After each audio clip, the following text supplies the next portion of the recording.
Welcome back in for another episode of the Ball Boys podcast here. Dylan Mehl is, of course, always joined by Nolan Foster for another week.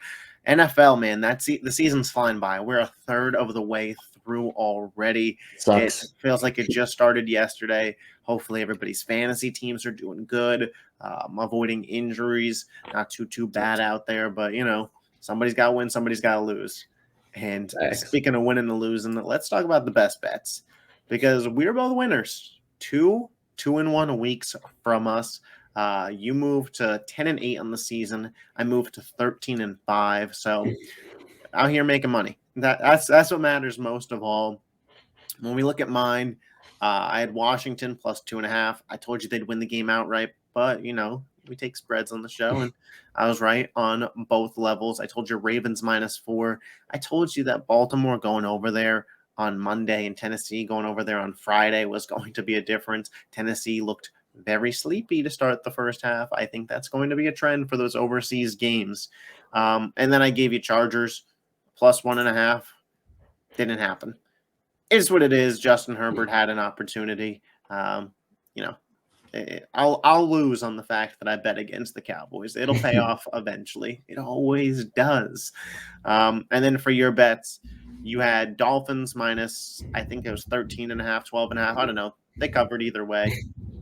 Then you had Jaguars to cover, I believe, 2.5. They won by 17. So you were sitting pretty on those. Of course, you unfortunately as well had our Philadelphia Eagles -4. That didn't hit. And that's where we're going to start today's episode. It's probably going to be the bulk of the episode, a little bit shorter today, not too much news, plus some scheduling conflicts. But should the Philadelphia Eagles be worried? Should the 5-1 Philadelphia Eagles be worried that they played a defense that I sent out a fire tweet. I don't know if you saw it, but it was the Jets defense has been so good this year. And I think this game versus Philly really solidified how legit they were. And maybe that's just kind of the Eagles fan in me coming out as to, once I saw it firsthand done to my team's offense, it was like, whoa, that's a wake up. This season, the Jets defense, in their first 6 games, we talked about it all off season. It was the toughest 6 games that they were going to face. They faced Josh Allen, Patrick Mahomes, and Jalen Hurts in those 6 games. That's 3 of the top, we'll say 10 quarterbacks. That way, there's no dispute. They've given up 3 passing touchdowns and have 8 interceptions. They have allowed 6 second-half points.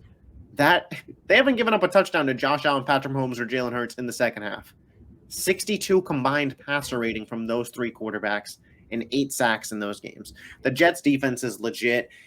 You were huge on the Jets this offseason when Rodgers was going to be there. You seem to be very correct in your train of thought there, to say the least. But yeah, so the Eagles, here's what I'll say about them.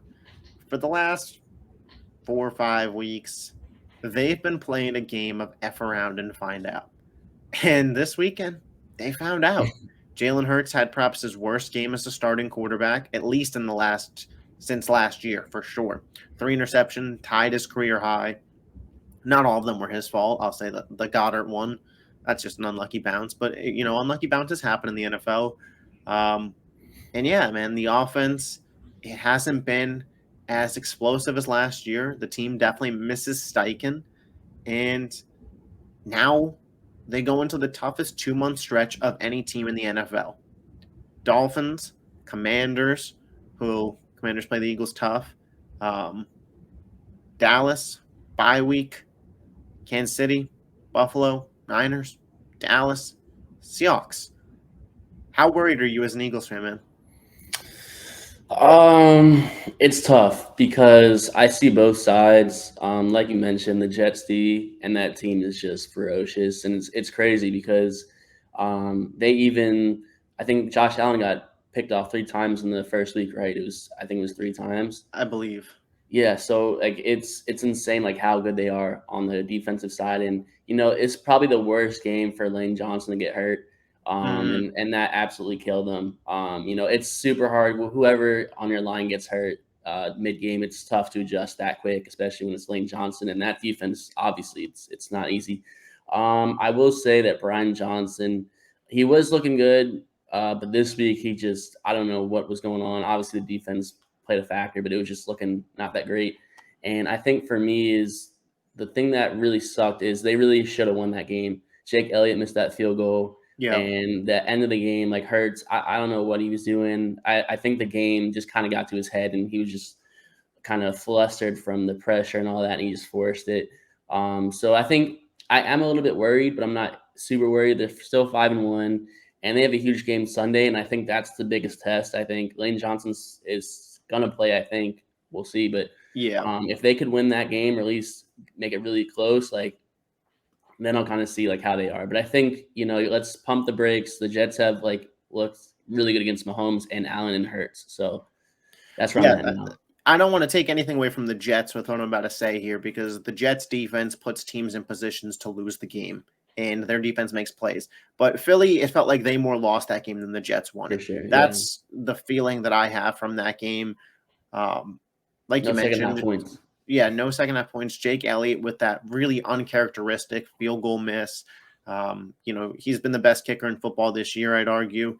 Justin Tucker, I feel like he's kind of just crowned into that every year. But Jake Elliott, he's up there, man. And Jalen Hurts, uncharacteristic. The offense, man, it's weird. The OC Johnson, like you mentioned, didn't have a good game. It felt like a rookie quarterback against a Bill Belichick defense in terms of game plan. Robert Saleh is a refined defensive coordinator. He was the DC for San Francisco for all those years. His defense, every year he's been the head coach of the Jets, has been excellent. And this is Brian Johnson's first time as an OC. Goes from a quarterback coach to an OC.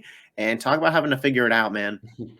This team, they have to establish the run earlier in games.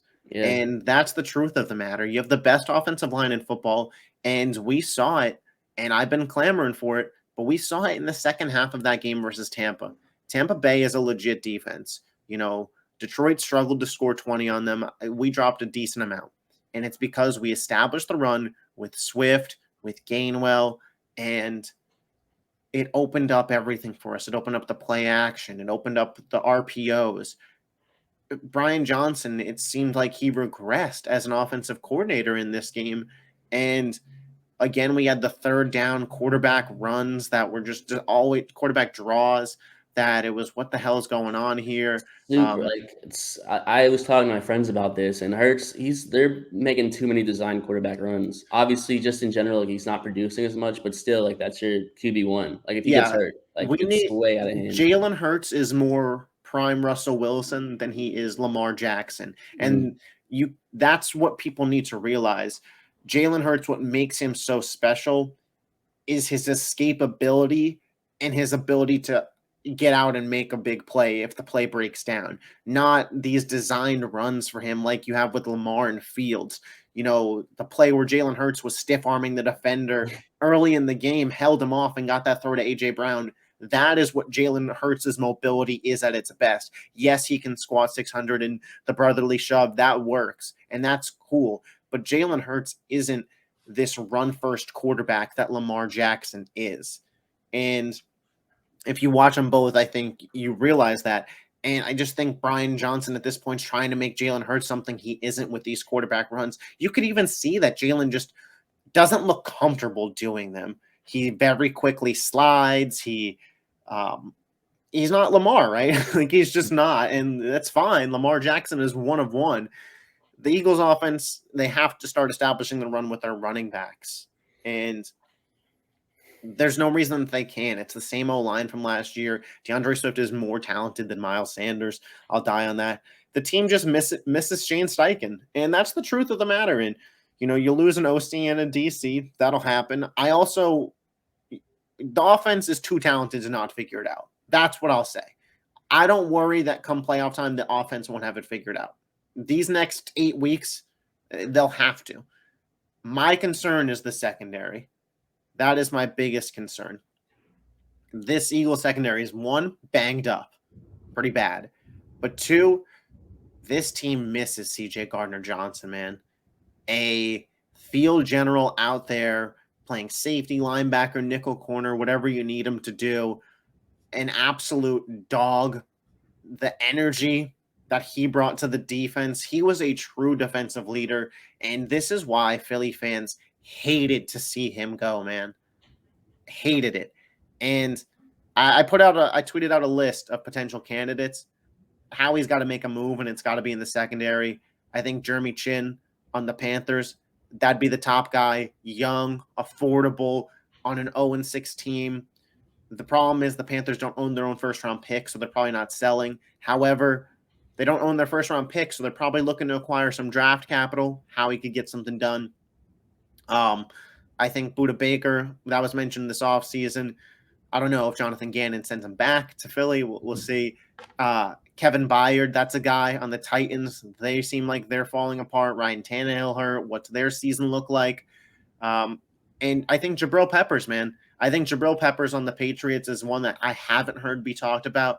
But that's a guy like C.J. Gardner-Johnson that he could play nickel, play safety, play linebacker. You know, his days in Michigan, he was all over the field for that defense. And the Patriots, they are falling apart. And, you know, they have Kyle Duggar, who they paid. So I think Jabril is a candidate to be moved off that team. But that's my biggest concern with the Eagles is the secondary. The offense with guys like AJ, Smitty, Goddard, you know, even Zacchaeus has been a great wide receiver 3 for this team. Jalen Hurts, that offensive line, they're too talented. But that secondary, it can get got. And I'm worried about what Miami and Tyreek Hill and Jalen Waddle can do to that secondary this weekend. Yeah, so I don't know. I mean, the secondary, I totally agree with that. Like, it's even before this week, like it just wasn't looking that great. So we'll see. They have a huge week game Sunday. So I don't know if you saw. I don't know if it was today or yesterday, but did you see the statement that Donovan McNabb made? Yeah, I actually was just seeing it on Twitter. AJ Brown quote tweeted it. Did you see that? I did not see that. So AJ Brown said that that's not true. Obviously, AJ Brown's not going to say that it was true, but for context, I will see if I can find it. But you can say your piece on it. Yeah, I mean, so apparently, you know, McNabb, obviously, he was a huge Eagles legend, and he played with Terrell Owens, and you know how that went. So, you know, when they were beefing, there was a time when he was kind of getting force fed the ball. That's all the offensive coordinator kind of wanted them to do, and he kind of alluded that's happening right now with AJ Brown and Jalen Hurts. And you know, it kind of it does make you question because, you know, I mean, at least last weekend, or I mean on Sunday, like it looked pretty like he was force feeding AJ Brown, and I get it, like he's absolutely balling this year, but the offense is kind of slowing down, and I'm wondering why. You know, it's not humming like it should, and maybe that's a big reason. You know, I don't think it is true, but I mean, it does make you like kind of put a thought in your head, like maybe, you know, you never know. I mean, so here's the quote from McNabb, and he said, "I go back to before the complaint from AJ Brown. I've seen it before. I understand it. I know as a QB, you don't want to be involved in it. Play calls are being more catered to try and feature instead of establishing a tempo and spreading the ball around." That's what McNabb said. And AJ Brown quote tweeted him and said, "With all due respect, I will repeat, that conversation was not about targets. Two friends bumped heads about something and moved on. If you feel that way, keep that to yourself because the media is going to hold on to everything you say. Out of all people, you should know better." So I like that comment. so yeah, I get it. Here's what I'll say. Devonta Smith, he had some drops versus the Jets, and if he didn't have some drops, his stats would look a lot better, and it would have looked a lot more like the ball was spread. To your point of I'm not in the locker room, I don't know. Here's what I'll say. Brian Johnson, quarterback's coach, Jalen Hurts really wanted him to be the OC. That's why he's the OC. Jalen Hurts' best friend is A.J. Brown. Who do you think Brian Johnson's talking to about this offense? His quarterback.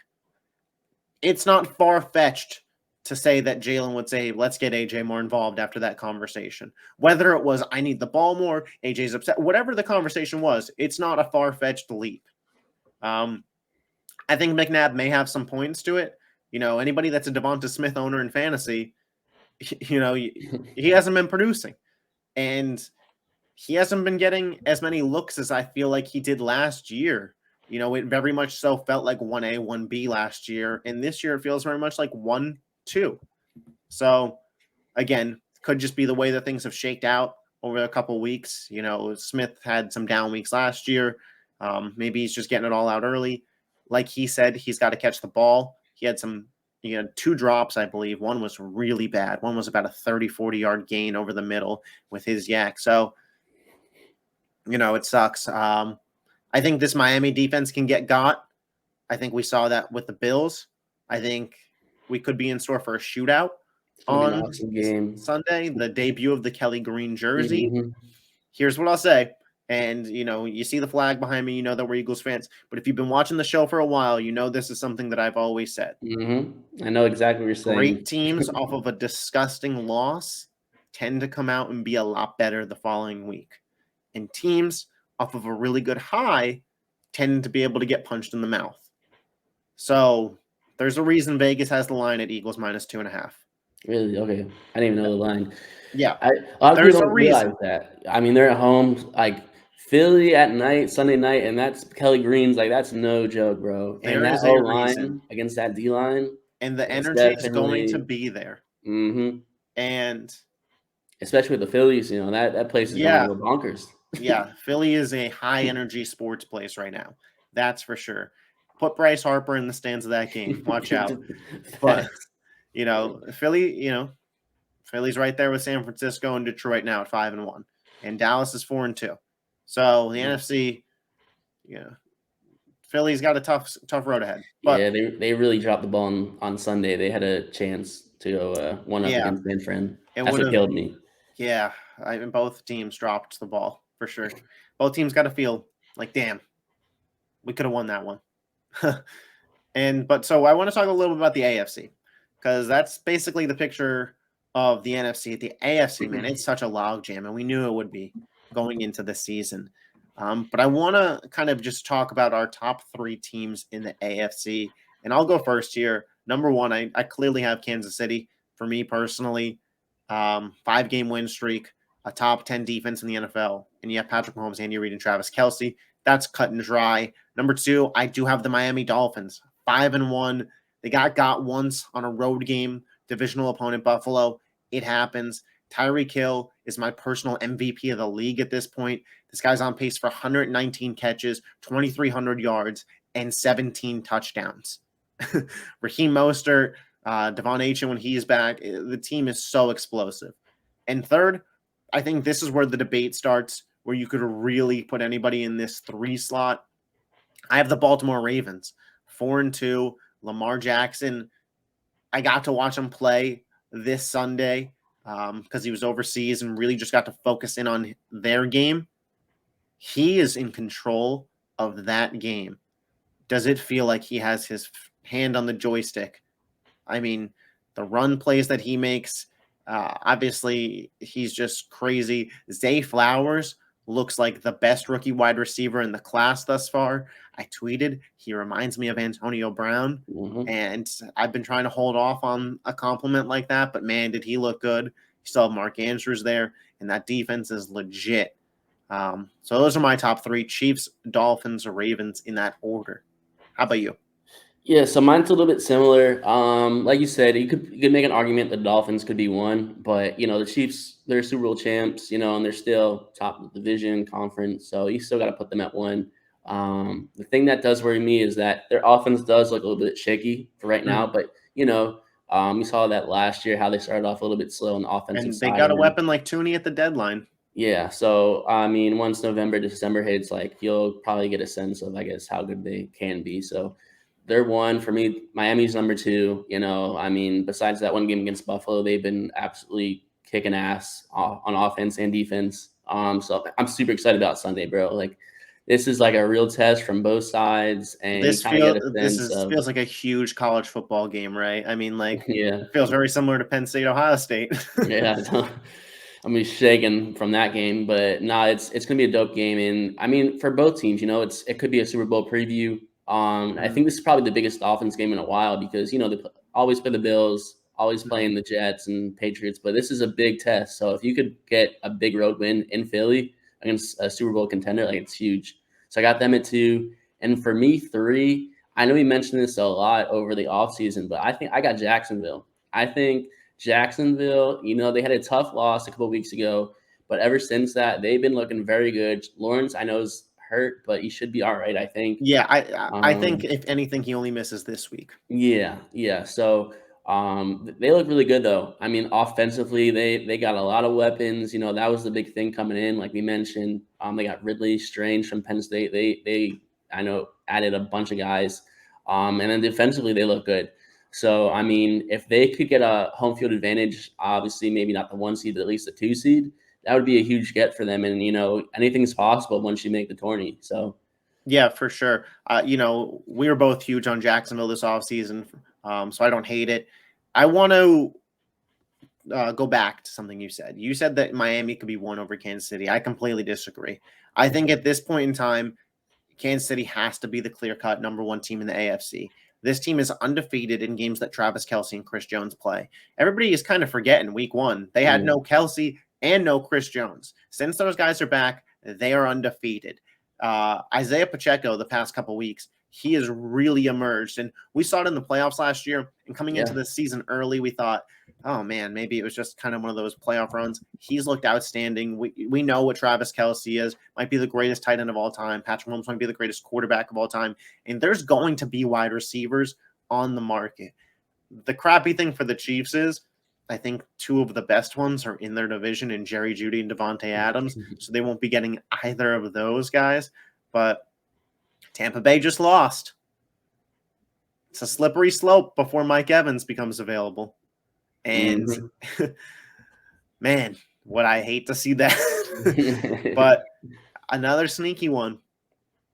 If the Cardinals decide that they're done moving Kyler, maybe you move his Oklahoma buddy Hollywood Brown. And Hollywood Brown on the Chiefs.